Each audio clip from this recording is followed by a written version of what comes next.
Treasure Hunting Weekend. Kami ngayon ay babalik doon sa ating ka-TEDs na nagpa-detect nitong treasure under the old water pump sa kapanahon na ng hapon na water pump at yung concrete na nasa gubat. Ito'y gawa natin ng final assessment kung ipagpatuloy o hindi at nababase yan sa ating mga detection. At naniwala ba kayo mga ka-TEDs tungkol sa mga pamanhiin sa treasure hunting na kung meron tayong magawa na mali inside the tunnel ay mawawala na ang signal o mawawala ang nuhukay natin na kayamanan. Okay, meron kaming kasama dito na isang Taoist, na spiritual Taoist na marunong din ng mga ganyan na pamanhiin at ayon sa kanya ay merong mga signs na hindi ipapakuha ang item kasi meron siyang mga nakikita at naramdaman, mga premonitions kung tawag sa English. Katulad na lamang ng bibili sana ng Chinese candle sa araw na ito. Pero dalawang tindahan ng Chinese candle ay nagsarado sa araw na ito na Monday naman ngayon. Kaya isa na yun sa sign na ayaw talaga. At sa panaginip din, meron daw nagpapakita na yung tagabantay dyan na parang negatibo ang tagabantay na ipakuha kasi maiingay daw ang mga nagtrabaho sa tunnel sa loob at hindi sumusunod sa panununtunan ng itong tahimik na treasure hunters. Ang karamihan kasi sa nakakuha niyan ay tahimik lang talaga, hindi nagsasalita ng malakas at hindi nagsasalita ng mga negative na words. Kapag nasa loob ng tunnel, hindi ka rin dumudura doon, hindi umiihi. Lalo na yung utot ay huwag mong gawin sa tunnel kasi yan ay carbon monoxide. Mahihilo ang kasama mo. Kaya coincide din ito sa aming detection ngayong umaga. Umagang-umaga kami ngayon, alas 6 pa, narito na. Biglang humina talaga. Hindi katulad nung una na mapansin mo ang galaw ng mga dowsing natin na hinahatak talaga. Ngayon ay hindi na. Pero hindi pa namin alam na meron na palang mga premonitions or mga pangitain ang aming spiritual na kasama na isang Taoist. At pagdating niya sa kanya sinabi at coincide sa aming detection. Tatlo kami dito, si Pendulum, ang invisible at ako. At parehong mahina ang signal. Dapat kasi kapag malalim ang hukay, ay lalong lalakas ang signal. Yan ang unang sign na nandyan ang item. Halimbawa, nung unang detect nyo ay medyo mahina ang hatak pero nag-detect siya. Andi nang mahukay na ay lalong lalakas yung aura niyan.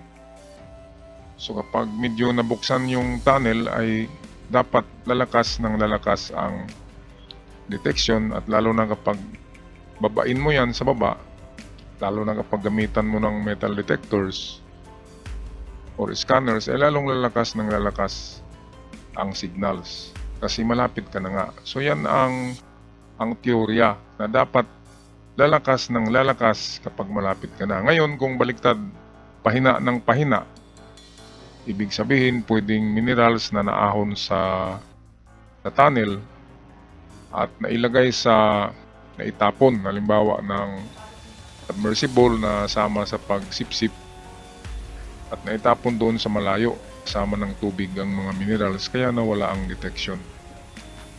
Yan ang scientific, pero sa spiritual ay ganun talaga. Kapag hindi nagustuhan ng tagabantay ay hindi yan ibibigay.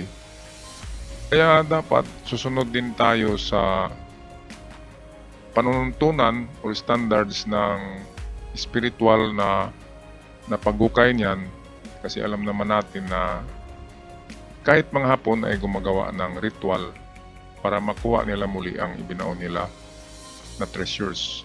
So pananghalian na mga katiyats at may hinanda sila. Masarap din ito, seafoods, mga crabs na nakuha dyan sa unahan kasi yan ay mangroves. Bon appetit, happy lunch mga katiyats, kain muna kami at mamaya ay puntahan ko rin yung binakbak na konkretong bloke para sa final assessment natin sa area kung pagpatuloy o hindi ang pagbakbak doon. Ini laki. Kabalo lagi diya Laki.